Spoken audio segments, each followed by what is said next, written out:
kesempatan kali ini saya akan memaparkan bagaimana cara melakukan proses penyusunan analisis butir soal dalam perhitungan validitas, reliabilitas, tingkat kesukaran, dan daya pembeda.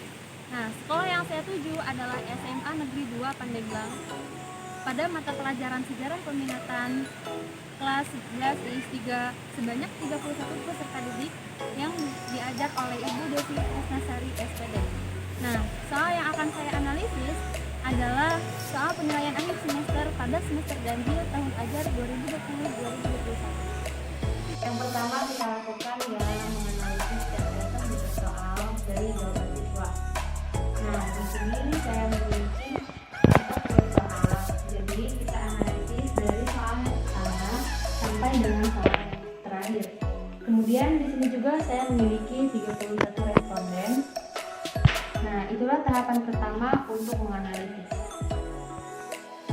Langsung ke soal penilaian akhir semester ganjil tahun ajaran 2020-2021, mata pelajaran sejarah peminatan kelas 11 IIS 3 SMA Negeri 2 Pandeglang.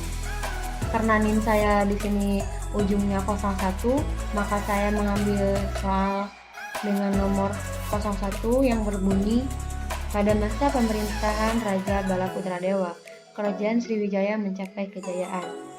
Apa yang dilakukan Balaputradewa sehingga Kerajaan Sriwijaya mencapai kejayaan?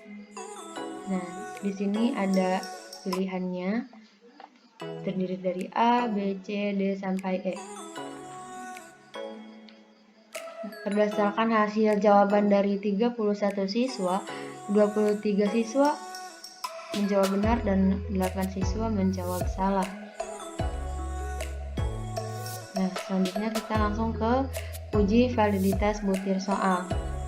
Rumus yang kita gunakan yaitu jika R hitung lebih besar dari R tabel, maka soal tersebut dikatakan valid. Dan jika R hitung kurang dari R tabel, maka soal tersebut tidak valid. Di sini kita sudah mempunyai datanya bahwa R hitung kita yaitu 0,5909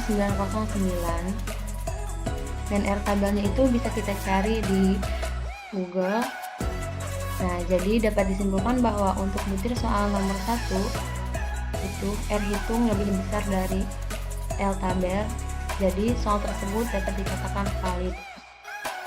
Ini selanjutnya ada uji coba reliabilitas menggunakan rumus KR20. Nah, di sini saya sudah menghitungnya. Setelah kita dapatkan bahwa R11 ini bernilai 0,8405, maka soal tersebut dinyatakan reliable.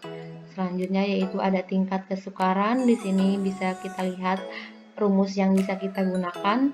Jadi untuk hasilnya butir soal nomor 1 itu dapat dikategorikan dengan soal mudah karena hasilnya itu 0,74 yang terletak antara 0,71 sampai 1,00 dalam kategori soal mudah. Selanjutnya ada daya pembeda. Kita bisa lihat di sini rumusnya. Nah, daya pembeda ini kita harus membagi dua kelompok dulu dari data yang kita miliki, yaitu kelompok atas dan kelompok bawah. Kalau misalkan respondennya di atas 30 itu, maka kita ngikutin sesuai rumus, kita mengambil sampelnya hanya 27% saja dari masing-masing kelompok. Berarti hanya sekitar 9 siswa dari masing-masing kelompok. Nah, kita hitung, dapat kita lihat hasilnya. Jadi kesimpulannya adalah butir soal nomor 1 termasuk dalam tingkat daya pembeda yang baik karena hasilnya yaitu 0,67 berada pada rentang 0,41 sampai 0,70 yang dikatakan baik. Nah, itu tadi tentang penyusunan bagaimana menganalisis butir soal pada soal nomor 1.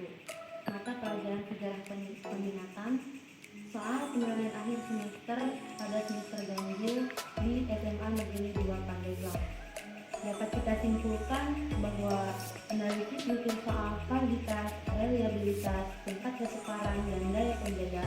Untuk soal nomor 1 bisa dikatakan baik. Saya mengucapkan terima kasih banyak kepada Bapak Ari Permana Putra, MPD, sebagai dosen pengampu mata kuliah evaluasi pembelajaran. Dan juga saya mengucapkan terima kasih banyak kepada Ibu Diti Tresnasari SPD yang telah membantu saya dan kelompok dalam menyusun tugas evaluasi pembelajaran ini. Saya ucapkan terima kasih banyak kepada Bapak Ali Permana Putra MPD sebagai dosen pengampu mata kuliah evaluasi pembelajaran. Dan juga saya mengucapkan terima kasih banyak kepada Ibu Diti Tresnasari SPD yang telah membantu saya dan kelompok